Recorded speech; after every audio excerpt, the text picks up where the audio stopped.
বাজারে গিয়ে বাজার থেকে ইলিশ মাছ কিনে আনলাম। ইলিশ মাছ দিয়ে কী কী রান্না করলাম দেখো একবার। এদিকে করেছি ইলিশ পাতুরি, এটা হয়েছিল দুপুরবেলা আমাদের বাড়িতে। তারপর আবার মিষ্টির দোকানে গিয়ে মিষ্টি এনেছিলাম। রাতে আবার ইলিশ মাছ নিয়েছিলাম বাড়িতে, ইলিশ মাছ দিয়ে বেগুন দিয়ে ঝোল।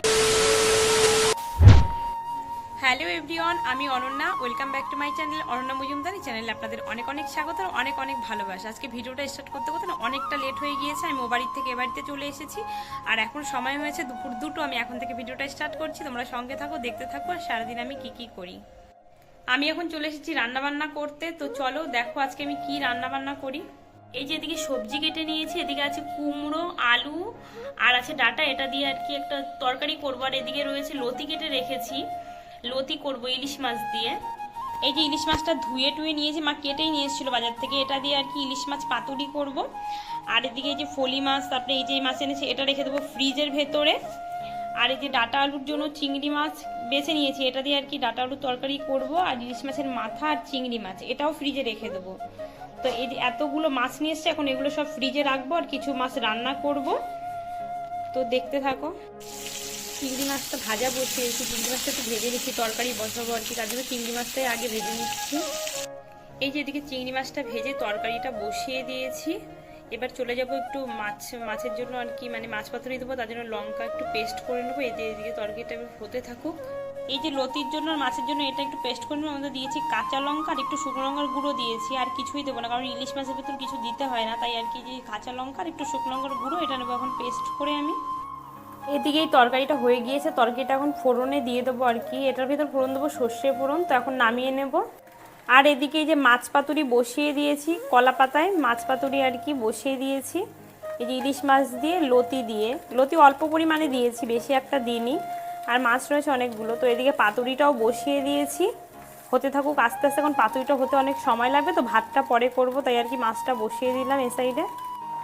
এদিকে তরকারিতে ফোড়ন দিয়ে দিয়েছি, বললাম সর্ষে দেবো কিন্তু দেখি এখন সর্ষে নেই, তাই একটু জিরে দিয়ে ফোড়ন দিয়ে দিয়েছি।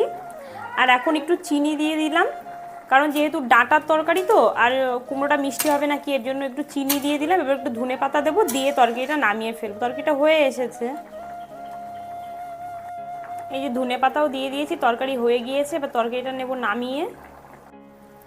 এই দেখো এদিকে মাছটা ফুটে উঠেছে, মাছ কিন্তু ফুটছে আর মাছ থেকে অনেকটা তেল বেরিয়েছে। ইলিশ মাছ যেহেতু তেল তো বেরোবেই, মাছটা তাই দেখো ফুটছে। আর এই মাছের ভিতর আমি একটু সর্ষের তেল আর একটু সাদা তেল দিয়েছি, আমি পুরো সর্ষের তেল দিইনি, একটু সাদা তেল দিয়েছি। তো এই দেখো মাছটা ফুটছে, মাছটা প্রায় হয়ে এসেছে। মানে আর কি ওপাশে উল্টে দেবো আর কি, তার জন্য হয়ে গিয়েছে। আর একটু হবে তারপরে উল্টে দেবো।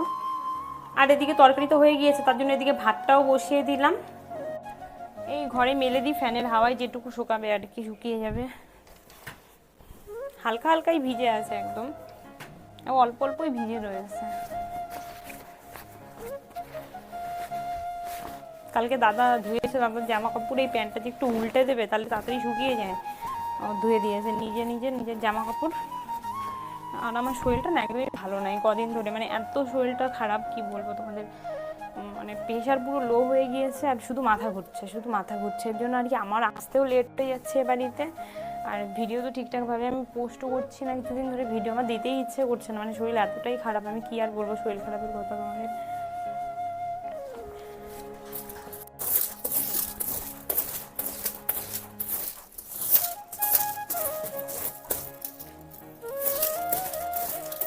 দেখো এদিকে সারা ঘরের জামা কাপড় মেলে দিয়েছি, দেখতেই তো পেলে। আর এই যে ভাঁজ করে রেখেছি, এগুলো হচ্ছে আমার জামা কাপড়, এগুলো আর কি নিয়ে যাবো আজকে আমি। আর ওগুলো মায়েরা দাদার আছে, এগুলো সব আলমারিতে ঢুকিয়ে দেবো।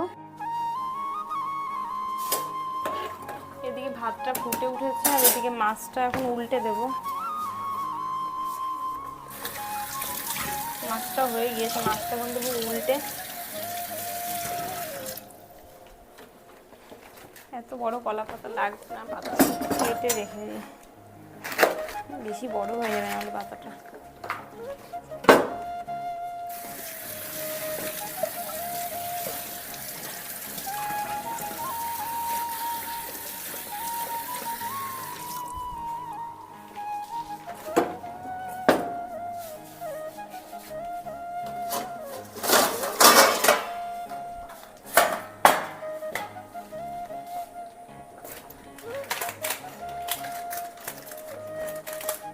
পাতাটা বড় আছে, ভালো হবে পাতাটা। মানে মিশে লম্বায় না, লম্বায় যেরকম বড় হওয়া দরকার আর চড়াও বড় হওয়া দরকার। এই পাতাটা ভালো বড় আছে, মাই নিয়ে এসছে পাতা। আমি ভেবেছিলাম লতি দিয়ে চিংড়ি মাছ দিয়ে করবো, তা মা আবার বাজার থেকে মানে আগের থেকে ওই চিংড়ি মাছ ফলি মাছ ওগুলো এনেছিল, মানে পরে আবার ইলিশ মাছটা আবার পরে এনেছে। তো মা বললো না লতি দিয়ে চিংড়ি দিয়ে করতে হবে না, তাহলে তুই ইলিশ মাছ দিয়ে কর আর কি। নাহলে আরও অনেক লতি কাটতাম, তো অল্প লতি কেটেছি, ইলিশ মাছে তো এক গাদা করা যায় না, তো অল্প লতি কেটে সেটা দিয়ে আর কি যে ইলিশ মাছ দিয়ে করলাম।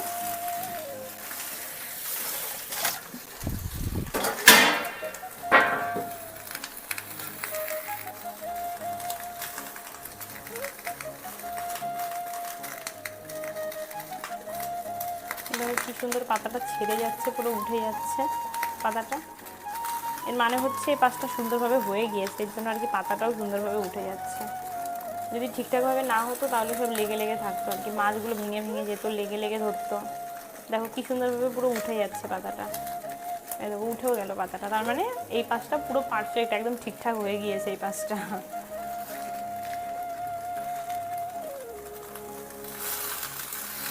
এবার হোক।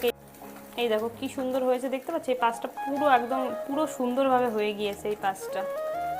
এবার ও পাশটা হোক আর কি। আর এদিকে ভাতও ফুটে উঠেছে, ভাতও আরেকটু হবে, ভাত আর কি হলেই হয়ে যাবে ভাতটাও।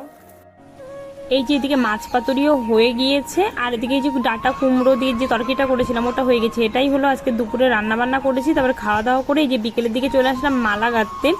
মালা গাঁথতে গাঁথতে এদিকে মা আমার ফেভারিট একটা খাবার নিয়ে এসেছে। কী বলো তো, এটা কিন্তু আমুল দুধ। আমি অনেক পছন্দ করি, আমি ছোটোবেলায় অনেক পছন্দ করতাম। তোমরা কারা কারা আছে যারা পছন্দ করো আমার মতন। তারপরে বিকেলের দিকে বাড়ি যাওয়ার আগে চলে গিয়েছিলাম মাছ বাজারে। এই যে দেখতে পাচ্ছ ইলিশ মাছ, হ্যাঁ একটু ইলিশ মাছ নিয়েছিলাম রাতের জন্য আর কি, বাড়ির জন্য। তো মাছ টাছ নিয়ে তারপরে এসেছিলাম সবজি বাজারে। সবজি বাজারে একটু সবজি টবজিও নিলাম, নিয়ে তারপরে আবার বাড়ি যাওয়ার আগে গিয়েছিলাম একটু মিষ্টির দোকানে। মিষ্টির দোকান থেকে আবার একটুখানি ছানা নিলাম। আমি এই যে জাস্ট আমার ঘরে ঢুকলাম বাজার থেকে এসে, বাজার থেকে এখন আসিনি, বাজার থেকে এসেছি ধরো আরও 20-25 মিনিট হয়ে যাবে। এসে আমি সাইকেল বাইরে রেখে এতক্ষণ মামিদের ঘরে ছিলাম। মামা আবার সিঙ্গাড়া এনেছিল, তাই সিঙ্গাড়া খেলাম। ওখানে এসে মামির সাথে গল্প টল্প করলাম, করে টোরে এখন এই যে জাস্ট ঘরে ঢুকলাম আমি। তো চলো দেখো কি কি বাজারঘাট করেছি আমি। আর দেখো চশমা কোথায় উঠেছে, চোখ থেকে আমার এখানে উঠে গিয়েছে। আর আমার না দুদিন ধরে একটা প্রবলেম কেন জানি না হচ্ছে, এমনিতে শরীরটা আমার খুবই খারাপ। মানে 4-5 দিন ধরে আমার শুধু মাথা ঘোরাচ্ছে, এত পরিমাণে মাথা ঘোরাচ্ছে। প্রেশার চেক করলাম, প্রেশার খুবই লো, মানে এত লো হয়ে গিয়েছে কি আর বলবো। মায়ের টেনশনে আমার শরীরটা খুবই খারাপ, মায়ের শরীরটা তো একদমই ভালো নেই। সেটা তো যেমন তেমন গেল। আর এখানে কি হয়েছে কালকে রাত থেকে এই ব্যাপারটা বুঝতে পারছি, যে গলায় এখানটায় ভাত খাচ্ছি, ভাত খেলে মানে যখনই কিছু গিলছি, মানে জল খেলে কালকে থেকে কোনো প্রবলেম হচ্ছিল না, কাল রাত থেকে। কালকে শুধু ভাত খেয়েছি রাত্রে যখন, তখন আমি বুঝতে পারছি এখানটা পুরো মনে হচ্ছে চিড়ে চিড়ে যাচ্ছে ভাত খাওয়ার পরে। মানে যখনই আমি গিলছি কিছু তখনই মনে হচ্ছে এখানটা চিড়ে চিড়ে যাচ্ছে। কালকে এটা হয়েছিল। আজকে সকালবেলা ভাত খেলাম তখন এরকম হলো, জল খাওয়ার সময় কিছু হয়নি, কিন্তু আজকে সন্ধ্যা থেকে আবার হচ্ছে। যখন জল খাচ্ছি, জল খাওয়ার সঙ্গে সঙ্গে না এখান থেকে আমার পুরো চিড়ে চিড়ে যাচ্ছে। দেখি কালকে হয়েছে, এবার আজকেও হলো, দেখি কালকেও যদি এরকম থাকে কালকে সকালে ডক্টরের কাছে যাবো, দেখি কি প্রবলেম কি হয়েছে। আমি মানে কালকের থেকে আমার এরকম হচ্ছে। কাল তো সোমবার ছিল, আমি তো মাছ টাছ কিছুই খাইনি, কেন এরকম হলো। কাটাটাও গিয়ে এখানে তো নিশ্চয়ই কাটা বাঁধবে না, দেখা যাক কি হয়ে যায়। মানে প্রবলেমের পর প্রবলেম আর শেষ নেই। আর শরীর এমনিতেই খারাপ, তারপরে এই আর হচ্ছে আরোটা খারাপ। এখন কিছু খেতেও পাচ্ছি না, জলও গিলতে পারছি না। গিললে মনে হচ্ছে এখান থেকে পুরো চিড়ে যাচ্ছে, মনে হচ্ছে এখানে কাটা বাটা বেঁধে রয়েছে, কিছু খেলেই মানে চিড়ে চিড়ে যাচ্ছে। কি যে হয়েছে কে জানে আমার। কি আর বলবো, এখন দেখি একটু ফ্রেশ ট্রেশ হয়ে ড্রেসটা চেঞ্জ করে নিই, তারপর তোমাদের দেখাচ্ছি কি কি বাজারঘাট করেছি আর এখন কি কি রান্না বান্না করবো। তো চলো ফ্রেশ হয়ে আসি। এই যে ফ্রেশ হয়ে চলে আসলাম, তো চলো এবার রান্না বান্না বসাই গিয়ে। এই দেখো সমস্ত কিছু এনে এখানে ঝুড়ির ভেতরে রয়েছে, আমি কিছুই নামাইনি। এবার বের করে নেবো কি কি বাজার এনেছি। এই যে দেখো মিষ্টি এনেছি, আর এটাই রয়েছে ঠাকুরের প্রসাদ আর কি রয়েছে, এটা রয়েছে। তারপরে এই যে সবজি এনেছি, দেখো কি কি এনেছি বের করছি এখনই। এই যে এদিকে এনেছি পটল, এদিকে রয়েছে বেগুন, আর এই যে বটবটি রয়েছে, আর এই যে চিচিঙ্গা না ঝিঙে, আমার সত্যি গন্ডগোল হয়ে যায়, এটা মনে হচ্ছে যত সময় ঝিঙে বলে, এটাকে কি বলে আমার সত্যি গন্ডগোল হয়ে যায়। এই যে এগুলো এনেছি। আর এই যে একটা ইলিশ মাছ নিয়ে এসেছি, তো এই এনেছি বাজারঘাট। এখন এই ইলিশ মাছটা দিয়ে বেগুন আলু দিয়ে ঝোল করব। আর দেখি কি করি, তো দেখো কি করতে থাকি রান্না বান্না। এই যে এদিকে মাছ ভাজা হয়ে গিয়েছে, আর এদিকে তো ভাত বসানো রয়েছে, ভাত হচ্ছে। আর এই যে আলুটা ভেজে নিচ্ছি, একটু কালো জিরে দিয়েছি, আলুটা ভেজে নিচ্ছি। আর এদিকে রয়েছে বেগুন, মানে বেগুন দিয়ে আলু দিয়ে মাছের ঝোল করব। আর এদিকে এই দেখো বটবটি রেখে দিয়েছি, আলুও ছুলে রেখে দিয়েছি, এটা বটবটি আলু দিয়ে ভাজা হবে। আর এদিকে হবে এই যে মাছের ঝোল, এই আর কি রান্না বান্না করব। এদিকে এই যে মাছের ঝোল হচ্ছে, এদিকে মাছ দিয়ে দিয়েছি ঝোলের ভেতরে। আর এদিকে বটবটি আর আলু কেটে রেখে দিয়েছি, এটা হবে ভাজা মাছটা হওয়ার পরে। এদিকে ভাত হয়ে গিয়েছে, ভাতটা ফ্যান ঝরানোর জন্য রেখে দিয়েছি, আর এদিকে তো তরকারি তো হচ্ছে। আর হ্যাঁ, বাজার থেকে এই যে মিষ্টির প্যাকেটটা দেখতে পাচ্ছ, এটা এনেছি। তো এটার ভিতর কি আছে দেখো, এটার ভিতর রয়েছে ছানা এনেছি। মানে আমার তো প্রেশার খুবই লো, তো মা বললো একটু ছানা খা, ছানা খেলে আর কি একটু প্রেশারটা একটু ঠিকঠাক হয়, তাই কি ছানা নিয়ে এসেছি একটু। আগের দিনও মা ছানা কিনে দিয়েছিল, আর আজকে আমিই নিয়ে এসেছি ছানা। এদিকে এই যে মাছের ঝোল করা হয়ে গিয়েছে, এই যে মাছের ঝোল হয়ে গিয়েছে। আর এদিকে এই যে ভাজা করেছি, এটাও হয়ে গিয়েছে। মানে আমার টোটালি রান্নাবান্না কমপ্লিট হয়ে গিয়েছে। রাতে এই দুটোই রান্না করলাম, আর কিছুই করিনি। তো রান্নাবান্না আমার হয়ে গিয়েছে কমপ্লিট। রান্নাবান্না কমপ্লিট হয়ে গিয়েছে। তবে যাই, একটু থালা বাসন ছিল আর কি, সমস্তটা মেজে ঠেজে নিয়েছি। একবারে ফ্রেশ ট্রেশ হয়ে এসে ঠাকুরকে অলরেডি আমার ধূপ দেওয়া হয়ে গিয়েছে। এখন জাস্ট ওয়েট করছি কখন সে আসবে, কারণ সে আজকে লেট করে আসছে, পরের ট্রেনে আসছে। তো এখন তার জন্য ওয়েট করবো, দেখি কখন আসে। আমার সমস্ত কাজবাজ কমপ্লিট হয়ে গিয়েছে। এখন জাস্ট ও আসবে, খাওয়া দাওয়া করবো, বিছানাপত্র এখন করবো না, পরে যখন ঘুমাবো তখন করবো। এই যে আমার ঠাকুরকেও ধূপ টুপ দেওয়া হয়ে গিয়েছে, এবার ও আসবে, এসে ঠাকুর ঘরে পর্দা টর্দা বন্ধ করে দেবে একবারে। তো আমার টোটালি সমস্ত কাজবাজ কমপ্লিট হয়ে গিয়েছে।